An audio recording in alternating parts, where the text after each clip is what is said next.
Natatanaw na sa sobrang lapit sa Tawi-Tawi ang 4 na barkong pandigma ng China. Agad namang umaksyon ang Philippine Navy at binuntutan ang mga ito. Nasa frontline ng balitang yan, si Gio Robles.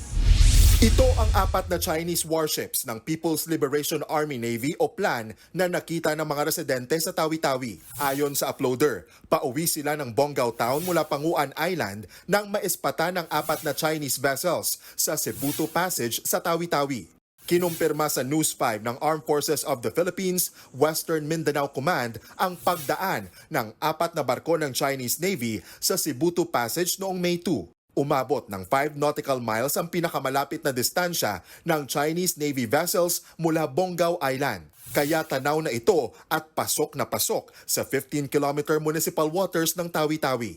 Actually, sa municipal waters na yung territorial waters na natin, hindi na doon sa exclusive economic zone, just like yung mga incident na nangyari dyan sa West Philippine Sea. Agad itong binuntutan ng barko ng Philippine Navy na BRP Jose Loor Sr. May actions taken naman yung ating naval forces Western Mindanao. Meron tayong dinipigan na vessel din natin through shadowing. Ayon sa AFP West Mincom, katakataka ang Chinese warship sa lugar. Pero hindi ito ang unang pagkakataon na may mga foreign vessels sa Cebuto Passage. Before naman, may mga naman tayo dyan, foreign cargo vessels, nagmadaan dyan. But seldom itong ganito sir na yung Navy ng China na sighted dyan sa specific area na yan.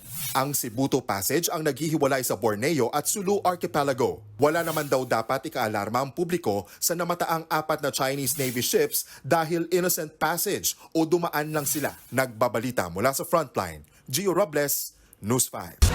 Mga kapatid, Lucy Cruz Valdez po, maging maalam at may pakialam sa mga napapanahong balita sa bansa.